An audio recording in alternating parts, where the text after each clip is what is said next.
بێگومان پرۆسەی دیزاینکردن و دانانی نەخشە بۆ باڵەخانە و یەکەکانی نیشتەجێبوون و ڕێگاوبانەکان کارێکی گرنگە، چونکە دوجارەمانە پرۆژەی استراتیژین و پرۆژەی درێژخایەنن و ئەگەر هات و دیزاین و یاخود شێواز و نەخشەیەکی گونجاوی هەبێت ئەوە بۆ داهاتوو دەتوانێت زیاتر بەرگە بگرێ یاخود زیاتر خزمەت بە هاوڵاتیان بکە. ئەم بابەتەش زیاتر ساڵانە پێویستی بە بەرەو پێشچوون هەیە، پێویستی بە بیری نوێ هەیە، پێویستی بە پلانی نوێ هەیە، پێویستی بە پرۆژەی نوێ هەیە. بێگومان زانکۆی سلێمانی بە هاوبەشی بەشی تەلارسازی لە زانکۆکانی تیشکی نێودەوڵەتی و جیهان لە سلێمانی لە ماوەی ڕابردووە وەرکشۆپێکیان لەو بارەیەوە کردو. با ئێمە ئێستا لێرە لەم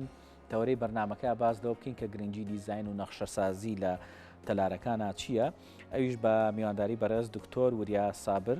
عەبدوڵڵا کە بەڕێزی مامۆستای زانکۆیەوە ڕێخەری وەرکشۆپەکەش بووە. دکتۆر بەخێر بێت. بانیت باش. سپاس بۆ ئێوە، باینتان باش. خۆم خۆشحاڵە زانین کە دەستگای کورساتی خۆشەویست گرنگێکی زۆر بمبایەتە زانستی و ئەکادیمیانەیەت، بۆیە خۆشحاڵین بە ئامادەبوونمان لێرە کە بتوانین ئەجەندای ئەو وەرکشۆپمان بۆ بەڕێستان ڕوون بکەینەوە. دەستخۆش دکتۆر، با سەرەتا پێشوی باسی وەرکشۆپەکە بکەین، با بزانین ئێوە وەکو مامۆسایانی زانکۆ یاخودوانەی کە ئەکادیمین وانن لە بوارەکە زیاتر چاودێری بابەتەکە ئەکەن، ئەو دیزاین و ئەو نەخشەسازی کە ئێستا بەکارەهێندێت لە باڵەخانەکان لە یەکەکانی نیشتەجێبوون لە شەقامەکان، ئێوە ئەو دیزاینانەتان چۆن هەڵەسەنجێنن و پێتان باشە ئەم دیزاینانەی ئێستا؟ بەڵێ پرسیارێکی گشتگیرە. بەڕاستی ناتوانین بە شێوازێکی گشتی بڵێ هەمووی باشن یان هەمووی خراپن. بێگومان لە هەموو ناوەندێکا بە تایبەتی دیزاین تەلارسازی شتی زۆر باشمان هەیە و شتی ناوەندیشمانیەوە بەداخەوە شتی زۆر خراپیشمانە. بۆیە بەڕاستی ئێمە وەکو مامۆستایانی زانکۆ بە تایبەتی لە بەشی تەلارسازی خۆمان بە بەرپرز دەزانین بۆ ئەوی کە بتوانین باشترین دیزاین خزمەتی وڵات و مجتەمعی کوردی بکەین. بێگومان ئەو وەرکشۆپەی کە ئەنجامیشمانە تەوەجوهێکی سەرەکی لەسەر ئەو بوو کە ئایا چۆن دیزاینەری تەلارسازی بتوانێت باشترین پرۆسەی دیزاین بە ئەنجام بگەێنێ تاکۆی کە لە ڕووی تەلارسازیەوە چ وەکو شار چ وەکو ناوەندەکانی خزمەتگوزاری لە بەرزترین ئاستا بێت. باش، ئێوە لە وەرکشۆپەکە زیاتر سەرنجتان لەسەر چی بوو؟ چ شتێکی تەلارسازی سەرنجی ئێوەی ڕاکێشا بوو بۆی کە قسەی لەسەرکەن؟ بێگومان ئەم وەرکشۆپە نزیکی 3 مانگە ئێمە ئامادەکاری بۆکەین لە زانکۆی سلێمانی بە سوپاسەوە لەگەڵ هاوکارانمان بەشی تەلارسازی لە زانکۆکانی تیشکی نێودەوڵەتی و جیهانی سلێمانی. ئەجەندای ئەم وەرکشۆپەمان بریتی بۆ لەوەی کە ئێمە وەکو ناوەندێکی بەرپرس لە پرۆسەی دیزاین چۆن تەلارسازان و خوێندکارانی تەلارسازی لە هەموو زانکۆکانی کوردستان بە ئاگا بینینەوە بۆ ئەوەی کە پرۆسەی دیزاین بە پرۆسێکی زانستی و ئەکادیمیە لە ناوەندێکی ئەکادیمیەوە بچێتە ناوەندێکی گشتیەوە. بەڕاستی وەرکشۆپەکە 4 تەوەری لەخۆ گرت کە ئەم تەوەرانە هەر یەکەیان لەلایەن کۆمەڵی پرۆفیسۆر و پرۆفیسۆری یاریدەرەوە پێشکەشکرا کە بریتیە لە مەرحەلەیەکی پێش تەسمیم کە بە کریتیکەڵ ناو ئەبرێواتە زۆر گرنگە دیزاینەر ئایا لە بواری ئەکادیمیا بێ یان لە بوارێکی فەرمانگەی حکومیان کەرتی تایبەتا بێ بتوانێت ئەو پرۆسە استراتیژیە کە پێش ئەوی دیزاینەکە ئاگاتە ئامانج بە شێوازێکی زانستی بیری لێ بکاتەوە و هاوچەرخ بێ لەگەڵ پێشکەوتنی وڵاتانە لەگەڵ پرۆسەی تەسمیمە. بۆیە ئەم 4 مەرحەلەی کە ئێمە باسمان کرد یەکێک لەوانە بریتی بوو لە چۆنیەتی کریتیکەڵ ثینکینگ، ئایا تەلارساز چۆن بیر ئەکاتەوە پێشەوەی دیزاینەکە ئەنجام بگات. طبعاً بیرکردنەوەکان بە کۆمەڵی مەراحلات تێپەڕەبن. مەراحلەکان لەوانەیە کەسانی پسپۆر زیاتر لی تێبگەن. بەڵام ئەوەی کە گرنگە چۆنەوە بکەین پرۆسەی دیزاین کاتی ئەچێتە بواری جێبەجێکردنەوە بەردەوامیەکی هەبێ بۆ مەدایەکی دوور و درێژ بتوانێ وەزیفەی معماریەکە باشە. دکتۆر، ئێمە کاتێک کە نەخشەی دیزاینی شوێنێک ئەبینین، شەقامێک ئەبینین، بینایەک و باڵەخانەیەکە بینین، لە نەخشەکە شتی جوانە بینین، لە ئەوەی کە لە شێوازی سریدیەکە بۆمانە خاتە ڕوشتێکی زۆر جوانە. بەڵام دوای جار کە جێبەجێکردن ئەبینین شتێکی جیاوازتر لەوا بینین. هۆکار ئێمە چییە؟ ئەگەر بمێ بە شێوازێکی باش ئەوە ڕوونکەمەوە ئێمە خەڵکی گشتی بە شێوازێک لە تەلارسازی تێگەشتە وازانین تەنها ئەوەی کە ئیبینێت ئەوەی کە ئێمە وەرکشۆپەکەشمان لەسەر ئەنجامما ئەوەیە کە لە ئەرزی واقعا لە باگراوندی ئەو 3D هەیە کە بریتێ لە نەخشەسازیەکەی کە بریتێ لە پرۆسی تەسمیمەکەی ئەم پرۆسە تەسمیمە هەمومان ئەتوانین 3Dێکی زۆر دیار و جەذابی وەڕاکێشین بەڵام ئایا وەزیفەی بیناکە کە بریتێ لە پلانسازی و لە نەخشەسازی ئەو بینایە چۆن بەرجەستی یەکەین ئێمە دوانێکمانێ لە تەلارسازیە لە معماریە بریتێ لە فۆرم و فەنکشن بریتێ لە شێوازی دەرەوە بڵین ئەو ڕووکەشێکە لە دەرەوە بینێ وەروها ئەو وەزیفەی کە بیناکە دروستێکە هەچ کاتێک ئەم دوانە تەکاملیان لە بینە هەبوو فەنکشنەکە بە قەدەری ئەوەی کە ئەتواندرێت خزمەت بە فۆرمەکە بکە و فۆرمەکەش بە هەمان شێوە ئەوەی کە جەنەبەت باسێکی 3Dەکە و ئێمە بینایە بین لە ڕووی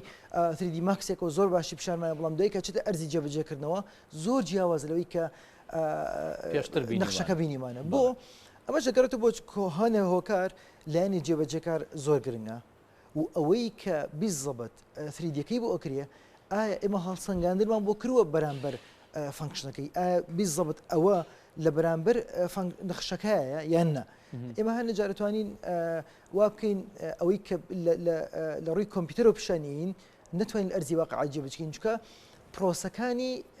تەنفیزمان دانەناوە بۆیە ئەجەندای وەرکشۆپەکە لەسەر پاکێجێکی کامل بە ناوی دیزاین پرۆسسەوە دیزاین پرۆسس لەو وەختەوەی کە تەلارسازی بیری لی ئەکاتەوە هێشتا لە مێشکایەتی دوای خاتە سەر سکێچ پاشان ئەبێتە نەخشە و پاشان ئەبێتە 3D ئەبێت پرۆسێکی بەردەوام بێت و ئەبێت ناوەندی تەلارسازی ناوەندی ئەندازیاری بە ئاگابێت لە شێوازی جێبەجێکردنی بیناکان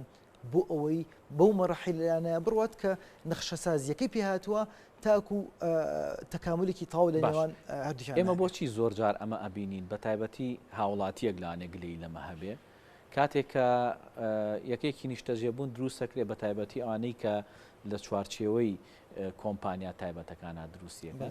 ینی لە پێشە ئەو شوێنە کە هاوڵاتێکە وەریەگرێەوە ئەچێتە ناوی هەتا 3-4 ساڵ کێشەی نییە بەڵام دوجار هەندێک کێشە هەیە بۆی دروست ئەبێ و ئەبێتە گرفتی گەورەش بووی لەوانەیە تەقینی دیوارێک بێ لەوانەیە ڕۆچوونی زەوێکە بێ ینی ئەمانە بۆچی ئەگەڕێتەوە بۆ ئاگەڕێتەوە کە ئەکادیمیەن بە دوواداچوون بۆ چۆنێتی دروستکردنی بیناکان ناکرێت هەر لە سەرەتای دروستبوونیەوە بێگومان ئەوەش بەشەکە لەو پرۆسە بەردەوای کە باسم کرد ئێمە نەخشە کە تاوا ئەبێ دیزاین کە تاوا ئەبێ دەسەکرێ بە جێبەجێکردن بۆیە دیزاین ئێمە بە پرۆسێکی بەرداوامی دانین تاوابوونی نییە هەتا ئەو کاتی کە مرۆڤەکانیش نیشتەجێبەکان بەکاری ئێنن هەنێک جار لەو هەڵانی کە دروست ئەبێت بەداخەوە ئەگەڕێتەوە لایەنی جێبەجێکار و وەلایەنی کۆنتترۆل ئێمە بە شێوازێکی گشتی لە کوردستانە ئەو ئەتوانم حتا بڵم لە هەموو عراقیشە لایەنی کۆنتترۆل زۆر زعیفە هەرچ پرۆژێ کۆنتترۆلی جۆریەکەی هەم کۆنتترۆلی جۆری هەم ناوەندەکانی شارەوانی و سندیکاکان دیزاین کە جێبەجێ ئەکرێ ئەبێ لایەنێکی مختص ئاگداری جێبەجێکردنەکەی بێ بزانێ ئایا لە ڕووی کوالیتیەوە لە ڕووی جۆرایەتیەوە ئەو جۆری کە دیزایانی پێکرێت لە ڕووی مەوادەوە لە ڕووی نەوعیەتی مەوادەکەەوە ئایا ئەوەیە کە لە نەخشەکەیە بۆی دانراوەیان نەچکە نەخشە کاتێک کە دیزاین ئەکرێ پاکێجێکی کاملە هەموو تەفاسیلێکی تایە بە نەوعیەت و بە کوالیتی سەرجەم مەوادەکان ئایا ئەو ماوەدە بەکار هاتووە یا بەکار ناتووە و کە بەکار هاتوویان کە هەڵبژێراوە لەسەر چ ئەساسێک هەڵبژێراوە جهەتی مختص ئەگەر بێلایەن بێ لەگەڵ ئەوەی کە دیزاینی ئەەکە ئەتوانێت بە شێوازێکی زۆر سانە کۆنتترۆلی بکە و هیچ جۆرە مشکلەیەک ڕوبەڕووی بەکارهێنەری بیناکان نەبێتەوە و بتوانێت مەدایەکی دوور و دێش ئەو بینایانە خزمەت بە هەوڵاتیان باشە یەکێکتر لەو شتانەی کە لەوانەیە گرفت بێ لە لای ئێمە ئەویش ئەوەیە دروستکردنی چەند باڵەخانە و بینایەک بەڵام دوجار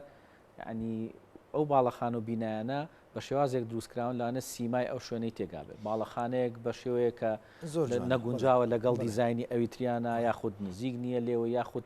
شێوازەکەی گۆڕاوە ینی ئەمەش گرفتێک دروستەکە بەڕاستی بەشێکی تری ئەوەرکشۆپەکەمان یعنی حتا ئێمە بانگێشتەکانمان تەنها بۆ خوێنکارانی خۆشەویستی بەشی تەلارسازی زانکۆکانی سلێمانی و کوردستان نەبووە لە هەمان کاتە زۆرێک لە ئەندازیارانی فەرمانگە حکومیەکان و کەرتی تایبەت و حتا نووسینگەکانمان بانگێش کرد بوو چکە ئێمە بەڕاستی وەکو بەشی تەلارسازی دائیما هەڵمانەوە پردێکی پەیوەندی زۆر بەقووەت لە نێوان ئەکادیمیا و دەرەوەی ئەکادیمیا بەجەستە بکەین ئەمە بۆچی ئەگەڕێتەوە ئەو پرسیاری بەڕێزە زۆر جار بینایەک دیزای نەکرێ سەرەکەی لە چوارچێوەی دەوروبەرەکەی دابڕاوە جاروایە دژیشێتی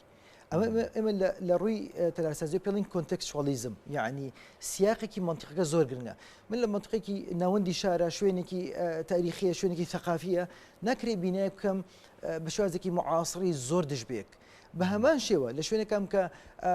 بیناکان ستایڵێکی معاصری هەیە ناکرێت بینایەکی تەقلیدی بێنم لەم شوێنە دیزاین بکەم ئەمە گەڕێتەوە بۆ ئاگایی بەشی زانستی تەلارسازی بۆ